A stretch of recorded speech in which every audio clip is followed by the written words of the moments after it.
오늘 찬양을 선곡하면서 이것을 해야 되나 말아야 되나 고민을 많이 했습니다. 맨 뒤에 가사가 사랑의 교회여 라고 이렇게 했기 때문에 사실 이 사랑의 교회는 교회가 사랑의 교회라서 사랑의 교회인데 사실은 서울 사랑의 교회에서 찬양하는 것이기 때문에 사랑의 교회여 하기에 저는 이걸 해야 되나 말아야 되나 이런 생각이 들다가 가사가 너무 좋지 않습니까? 은혜스럽고.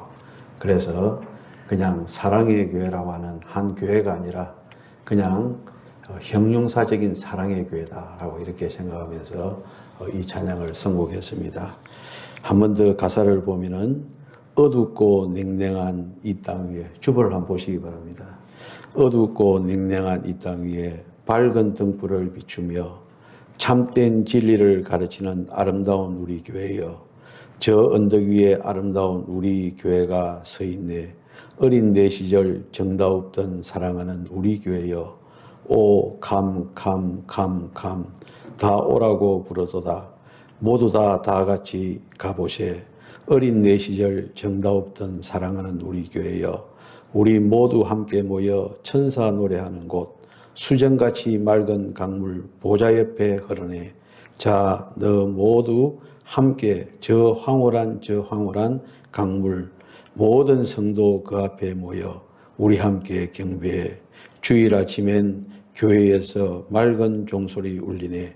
모두 주님께 돌아오라. 속삭이듯 멀리 퍼지네.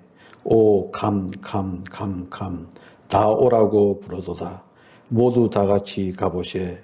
모두 주님께 돌아오라. 속삭이듯 멀리 퍼지네. 참된, 다 같이요. 시작. 참된 진리를 가르치는 우리 동원교회여, 동원교회여. 아멘. 할렐루야. 예. 참으로 이 가사의 내용대로 우리 서귀포 동원교회가 되기를 주님의 이름으로 축원합니다. 예. 지난주 한 주간 동안 우리 성도님들은 출애굽기 25장에서 레위기 5장까지의 말씀을 읽고 묵상을 했습니다. 저는 이 말씀을 읽고 묵상하는 가운데서 오늘 말씀의 제목인 여호와의 편의 선자라는 이 말씀이 제 마음에 가장 큰 감동을 주었습니다. 무엇이라고요? 여호와의 편의 선자. 사실 오늘의 이 말씀은 출애굽 과정에서 일어난 일입니다. 출애굽 도중에 한 번은 하나님께서 모세에게 시내산에 올라오라고 이렇게 명령을 했습니다. 그 이유는 하나님께서 모세에게 이스라엘 백성들을 가르치도록 율법과 계명을 친히 기록한 돌판을 주기 위함이었습니다. 그렇게 해서 모세는 시내산에서 40일 동안 하나님과 대화를 나누면서 하나님의 귀한 가르침을 받게 되어집니다. 그래서 하나님으로부터 가르침을 받는 그 내용이 출애굽기 25장부터 31장의 말씀, 그 내용이 시내산에서 모세가 하나님으로부터 들은 내용을 그대로 기록한 내용인 것입니다. 그리고 맨 마지막에 정급한 둘을 하나님께서는 모세에게 주었습니다. 그래서 출애굽기 31장 18절 말씀에 보면은 이 말씀이 소개되어지고 있습니다. 여호와께서 시내산 위에서 모세에게 이러시기를 뭐라고요? 마치신 때에 정급한 둘을 모세에게 주시니 이는 돌판이요 하나님이 친히 쓰신 것이라. 이렇게 말씀을 하고 있습니다. 이렇게 하나님과 모세와의 40일 동안의 긴 대화가 있었습니다. 아마 모세는 황홀한 그런 상태에 있었을 것입니다. 그런데 문제는 산 밑에 있는 사람들의 문제였습니다. 그때 백성들은 40일 동안 산에 올라간 사람이 내려오지 않으니까 혼란스러웠던 것입니다. 그리고 불안했던 것입니다. 그래서 아론에게 우리를 위하여 우리를 인도할 신을 만들어 달라고 이렇게 요청을 하죠. 이때 아론은 백성들에게 귀에서 금고리를 빼어서 가져오라고 하면서 그 금을 모아가지고 어떻게 했다고요? 조각칼을 사용해서, 잘 들으세요. 조각칼을 사용해서 금 송아지를 만듭니다. 그리고 그 금 송아지를 애굽 땅에서 인도해낸 하나님이다. 이렇게 선포를 하는 것입니다.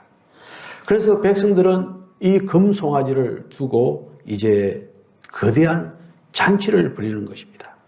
바로 그때 시내산에서 이제 모세가 두 돌판을 가지고 하산을 하는 것입니다. 하산을 하다가 금송아지를 가운데 두고 대대적인 잔치를 벌이는 그 모습을 보게 되어진 것입니다. 모세는요, 송아지와 더불어서 춤을 추고 있는 그 무리들을 보고 경노했습니다. 그래서 손에 있는 돌판을 그 잔치한 곳에 집어 던지고 말았던 것입니다. 바로 이런 상황 속에서 오늘의 본문 말씀이 계속되어지는 것입니다. 모세가 아론에게 당신이 어떻게 했기에 저들이 저렇게 큰 죄를 범하고 있느냐라고 물으니까 참 아론의 답이 가관입니다. 출애굽기 32장 23절로부터 26절까지의 말씀입니다. 뭐라고 말씀하고 있습니까? 그들이 나에게 우리를 인도할 신을 만들어 주시오. 우리를 이집트에 끌어낸 이 모세라는 사람을 어떻게 되었는지 전혀 소식이 없소 하기에 내가 그들에게 누구든지 금장식품을 가진 사람은 빼오라고 하였다. 그러자 그들이 금을 나에게 가져오더군. 그래서 내가 그것을 불 속에 던져 넣었더니 금송아지가 나왔어. 앞에 우리가 읽었을 때는 뭐라고 그랬습니까? 조각으로 이렇게 했다고 그랬는데 이 아론은 지금 거짓말하고 있는 것입니다. 금을 놓아가지고 불에 휙 던지니까 무엇이 나타났다고요? 금송아지가 되었다라고 이렇게 거짓말을 하고 있습니다. 아론의 말을 들은 모세는 큰 결단을 내립니다. 그래서 25절에 보면은 모세는 아론 때문에 백성들이 걷잡을 수 없이 난잡해져서 원수들에게 조롱거리가 된 것을 보고 야영지 입구에 서서 누구든지 여호와의 편에 설 사람은 이리 나오시오 라고 외쳤다.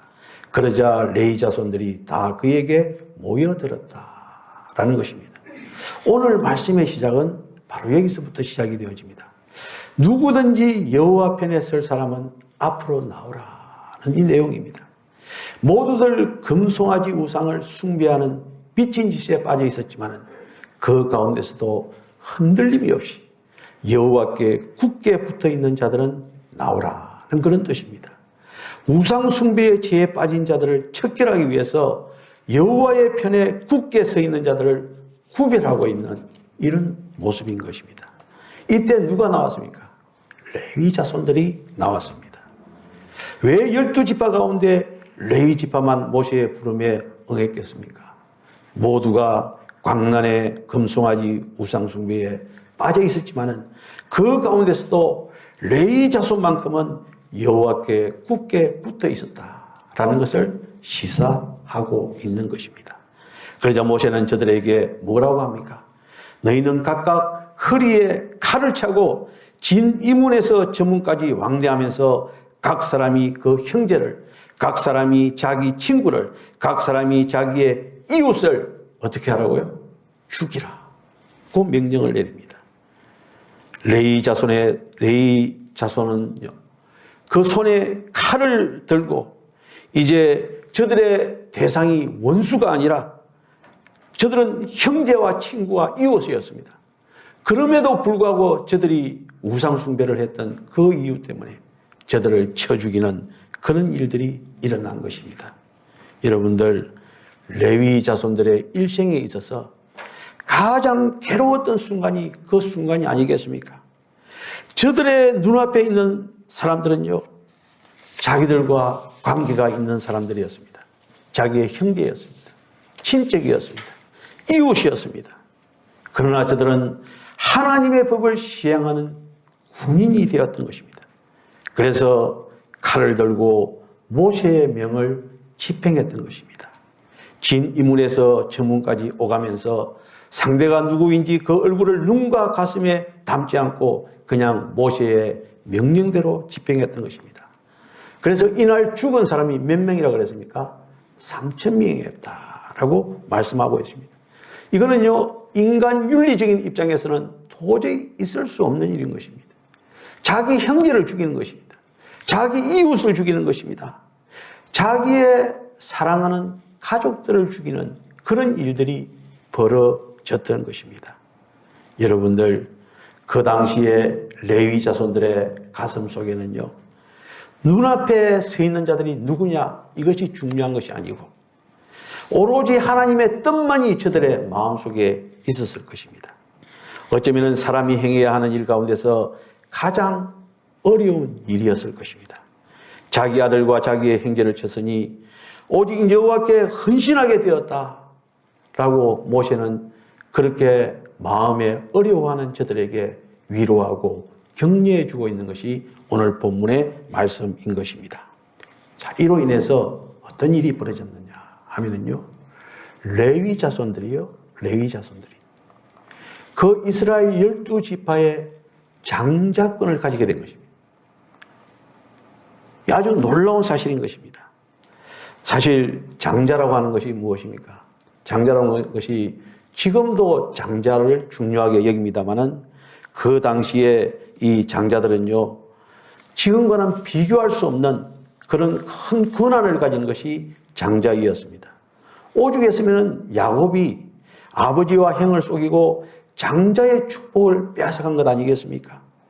그 사건으로 인해서 집에서 살지 못하고 외삼촌의 집까지 도망을 가야만 했음에도 불구하고 그 장자권을 빼앗기 위해서 온갖 계략을 다 일으켰던 것이 바로 야곱이었던 것입니다. 그래서 그 당시 야곱 장자권을 가지면은요, 아버지의 재산을 2배나 더 가집니다. 그리고 아버지의 유고시 그 권한을 대행할 수 있는 것이 장자권이었습니다. 그런데 이 엄청난 장자권을 누가 받았다고요? 레위 자손이 받게 되어진 것입니다.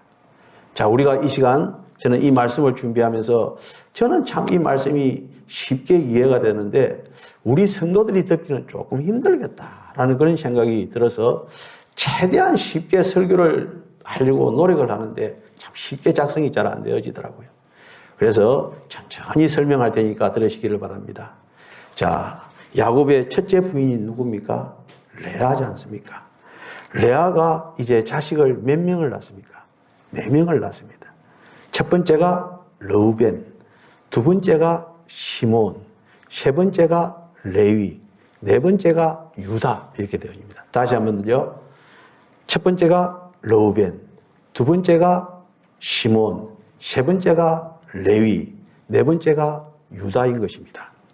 그러면은 첫 번째 르우벤이 장자권을 가져야 됩니다. 그런데 이 르우벤은 장자권을 박탈당하고 맙니다.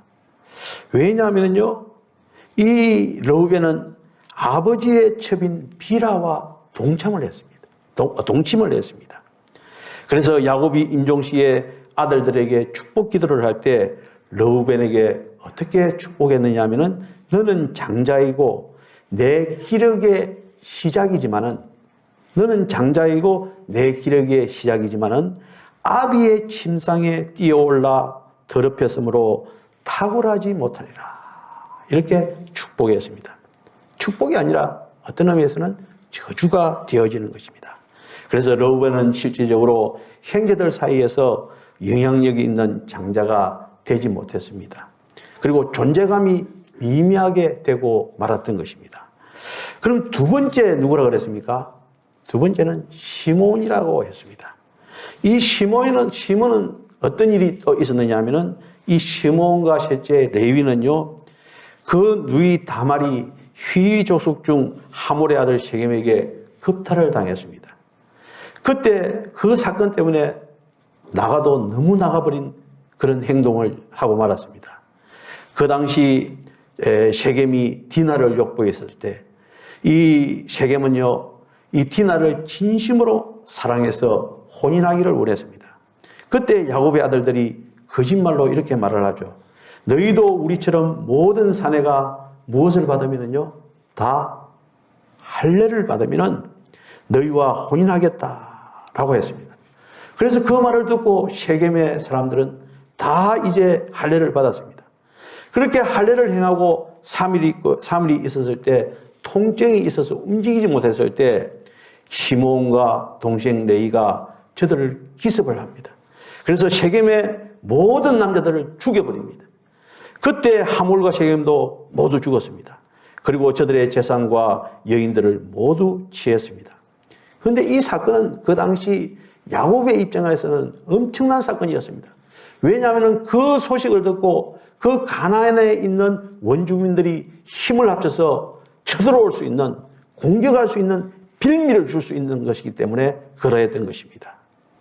그래서 이 사건에 대해서 마음에 두고 있었던 이 야곱이요, 창세기 49장 5절로부터 6절에 보면은 이런 또 축복 아닌 저주를 하고 있습니다.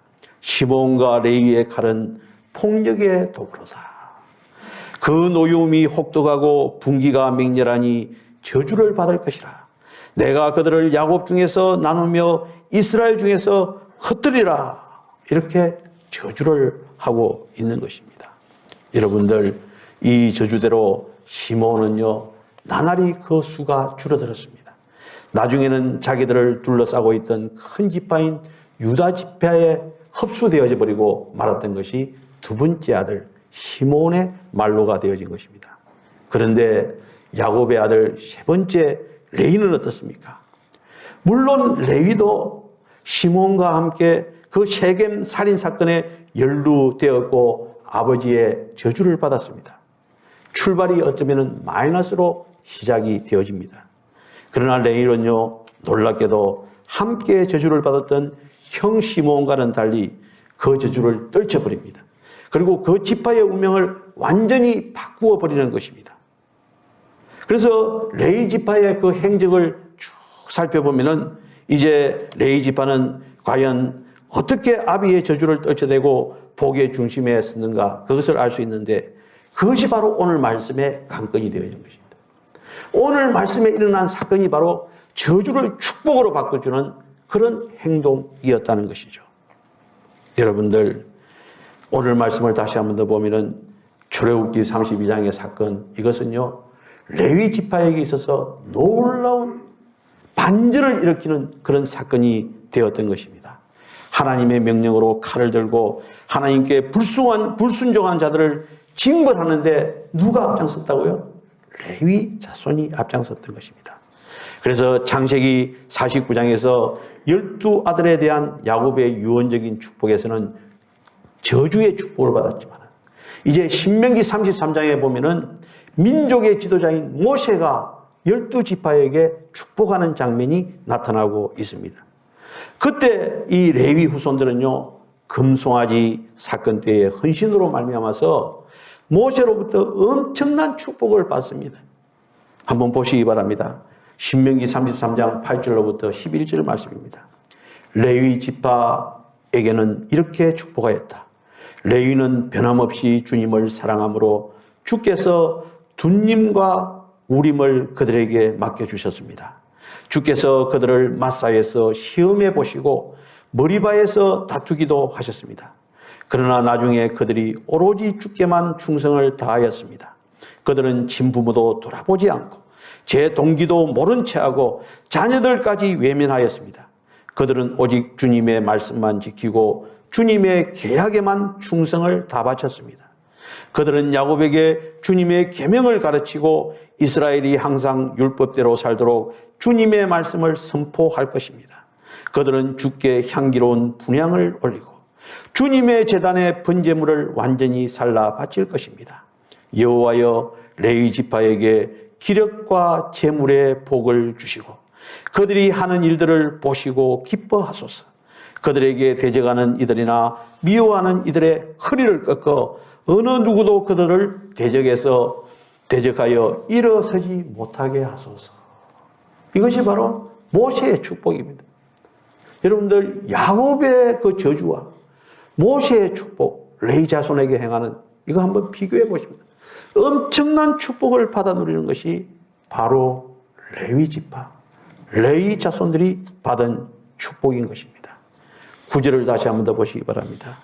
저들은 부모를 보지 못했다 하고 형제들을 인정하지 아니하고 자녀를 알지 않았는데 그것은 주의 말씀을 준행하고 주의 언약을 지키려 했기 때문이다 라고 이렇게 말씀을 하고 있습니다. 금송아지 사건 때 혈연에 연연하지 않고 가족까지 처단한 저들의 헌신을 하나님께서는 가슴에 품은 것입니다. 사랑하는 성도 여러분, 우리 사실 따지고 보면은요, 우리 어떻습니까? 우리도 보면은 우리의 조상 거슬러 올라가 보면은 대부분의 우리 조상들은 어떻습니까? 대부분의 조상들은 참으로 범죄 속에 있었는지도 모릅니다. 그래서 어떤 의미에서 우리 대부분은 필부의 자식들이다라고 볼 수가 있습니다. 아니, 어떻게 보면은 레위처럼 우리 선조 가운데서도 하나님으로부터 축복은커녕 저주받은 죄인들이 많이 있을지도 모릅니다. 가문상으로 볼 때 우리의 믿음의 세대는 그렇게 길지 못하기 때문에 그렇습니다. 그러나 오늘 레위 후손들은요, 레위의 자손들은 하나님의 심정으로 이스라엘 안에 있는 죄를 척결했던 것입니다. 그것이 하나님 앞에 헌신이 되어서 하나님의 놀라운 축복을 받게 되어진 것입니다.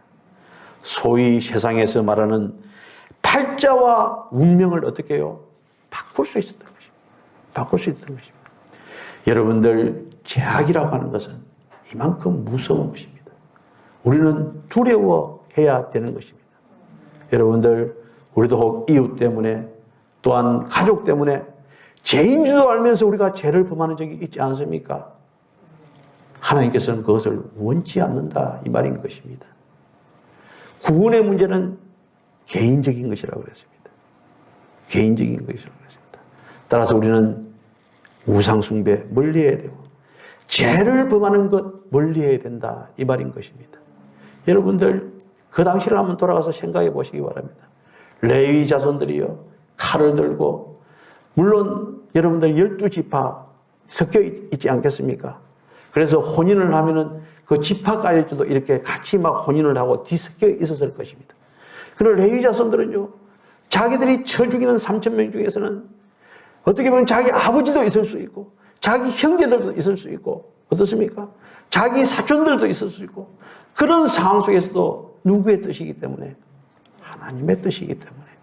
하나님의 뜻이기 때문에. 아마 눈물을 흘리고 칼을 휘둘렀을 것입니다. 그런 아픔, 그 아픔의 헌신, 이것을 누가 보았다고요? 하나님께서는 보시고 레위 자손을 장자의 반열에 세워서 이스라엘 백성들을 지도하는 지도자로 만들었다는 사실, 이것을 우리가 말씀을 통해서 다시 한 번 더 생각해 볼 수 있는 것입니다. 그래서 여러분들, 누구의 편에 선다고요? 여호와의 편에 선, 하나님의 편에 우리는 서 있어야 되는 것입니다. 세상의 편이 아니라 하나님의 편에 서 있어야 되는 것입니다. 근데 사실 우리가 코로나 사태를 두고 볼 때 사실 좀 헷갈리는 부분이 있습니다. 어떤 것이 하나님의 뜻인가? 어떤 것이 하나님의 편에 서는 것인가? 이거 한번 깊이 생각해 보아야 될 것입니다. 어떤 분들은요, 그냥 이렇게 예배를 드리지 못하는 것은 이것은 종교를 핍박하는 것이다 해가지고 지금 막 강하게 대두하는 그런 또 교회들이 있지 않습니까? 어떤 교회들은 또 정부에서 하는 것이 이것은 종교를 핍박하는 것이 아니고 다 같이 살자고 하는 것이다 해가지고 협조하는 그룹도 있지 않습니까? 우리 교회가 어떻습니까? 좀 협조하는 그런 그룹이 있는데, 여러분들, 이 문제를 두고 우리는 기도를 많이 해야 되는 것입니다. 날이 가면 갈수록 좀 형편이 나아질까 싶었는데 또 툭 터지고 뚝툭 터져가지고 정말로 이 갈피를 모르는 것입니다. 그 여러분들, 제가 지금 참으로 이 세상 말로 팔자에 없는 이라고 표현할지 모르겠지만 방탄유리 앞에 서 있는 거 아십니까? 방탄유리 있다니까. 왜 했겠습니까? 이 코로나 사태로 인해서 이 한 겁니다. 그때 이걸 해야 되겠다라고 하니까 어느 모 장로님이 그냥 집에 가서 후딱 가져와가지고 돈 한 푼 안 들이고 딱 이 방탄유리를 만들었습니다만, 여러분들, 이렇게 이것이 하나님의 뜻인지 저것이 하나님의 뜻인지 모를 때는 무엇으로 우리가 판단해야 됩니까? 기도함으로 판단해야 돼요. 기도함으로 판단해야 돼요. 그래서 우리 동원교회는요, 세상에 손가락질을 받지 않고 세상으로부터 칭찬도 받고, 저 교회는 분명히 하나님의 편에 서 있는 교회구나, 하나님의 편에 서 있는 성도들이구나 라고 하는 이런 말을 듣는 우리 교회가 되어야 될 줄로 믿습니다. 자, 이제 오늘 결론은 찬양을 한번 들어야 되겠습니다. 아까 했던 찬양, 우리 태랑 형제 아까 했던 찬양을 한 번 더 우리 들읍시다. 가사를 깊이 음미하고 여러분들 우리 교회가 정말로 이 가사의 내용대로 되어지는 교회가 되었으면 좋겠다라는 생각이 듭니다.